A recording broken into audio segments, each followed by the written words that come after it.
tell you if the quantities have gone down, but they will be happy to come and tell you when the quantities are up.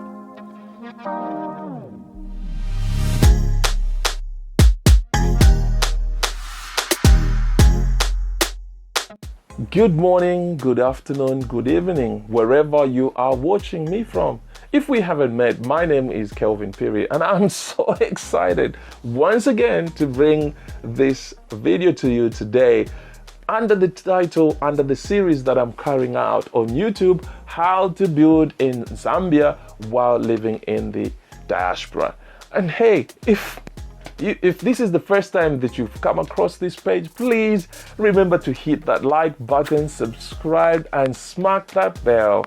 I do appreciate everyone that has actually found time to really subscribe and comment on the content that we are producing. And hey, I really enjoy reading those comments, and I really enjoy myself as well responding to all those comments, whether it's positive, negative, whatever, because that's how we grow. And so right, today I have something that is really interesting that I want to share with you. And this is something that is very important when it comes to construction. Now, you may say, well, Calvin, that's what you always say. You said this is really important, because everything is important for you to successfully build in Africa. And today I just want to talk about the Bill of Quantities, sometimes called the BOQ. I have mentioned this, and I remember in the last video, well, I talked about the cost breakdown, but before that, I actually talked about a BOQ, get your BOQ, and a material schedule for you to understand what the budget is. Now, yes, I want to talk about the BOQ today, and the question that I want to address is it important?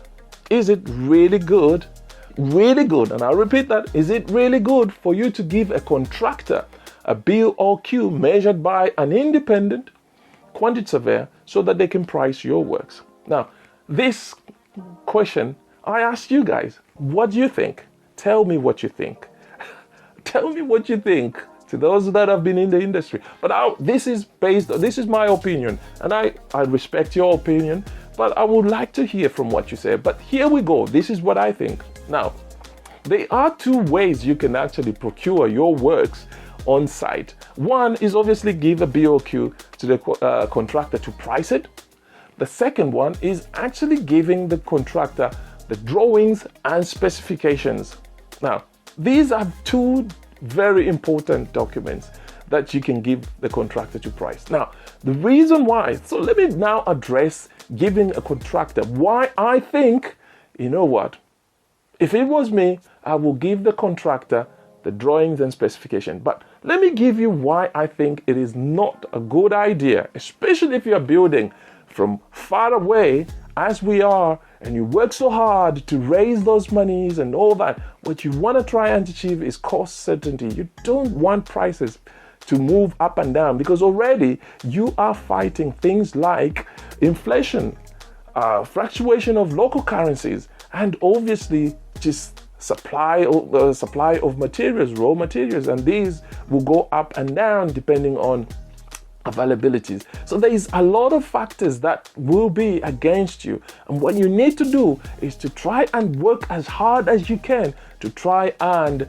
reduce, to try and achieve that cost certainty. And one of the things that you could do actually, well, which could affect you, is by getting an independent contractor or an independent quantity surveyor to do a BOQ for you. Now, the reason is, a BOQ, first and foremost, a BOQ, it's a schedule, it's a document that will have all the activities that need to be breaking down your house into activities with quantities and measured as linear meters, square meters, cubic, or items or numbers. Now, for items, these are items that cannot be properly measured for one reason or the other.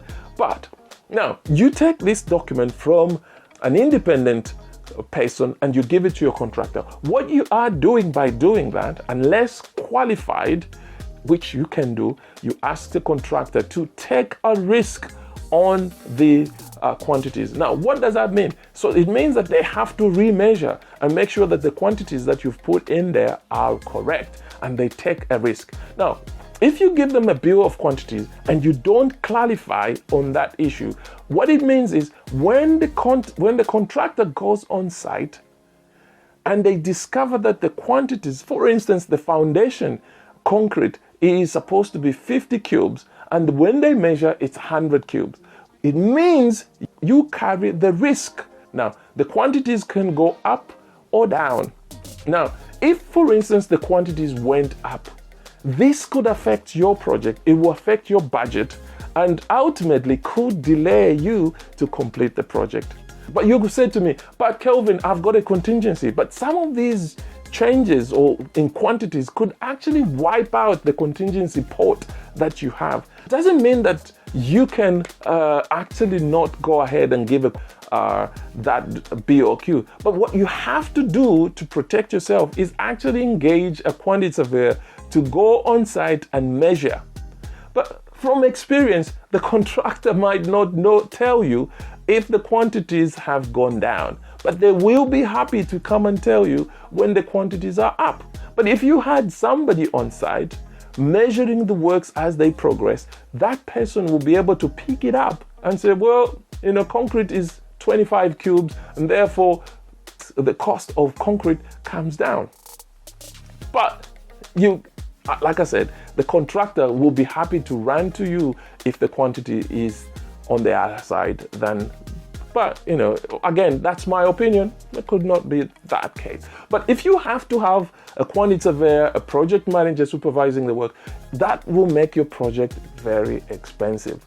Which takes me to the second part, which I talked about, which is the drawings and specification. Now, by giving the contractor your drawings and specifications, in order for them to price that job properly, they will have to do some takeoff. They will have to do a bill of quantities for themselves.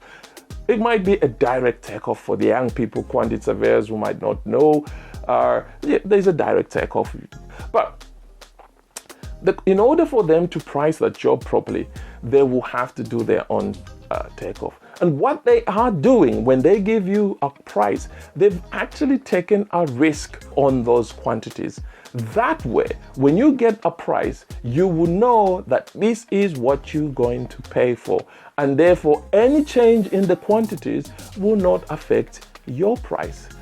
There we are. That is what I think. And hey, I hope you've learned one or two things. So for me, I would say the most ideal way to procure your works for your house is to give your contractor the drawing and specification rather than the BOQ, especially if you are in the diaspora. Hey, I hope you've enjoyed this video, and if you have, please drop me a comment in the comment section and just say, hey, we agree with what you're saying, or this is what we think, and I will certainly respond to you. But if you want to get in touch with me privately, there is an email address on my YouTube page. Drop me a comment, drop me an email, and I will respond to you guys. So until next time, but hey, before I go, remember to hit that like button, subscribe, and smack that bell. Until next time, see you in the next video. God bless you.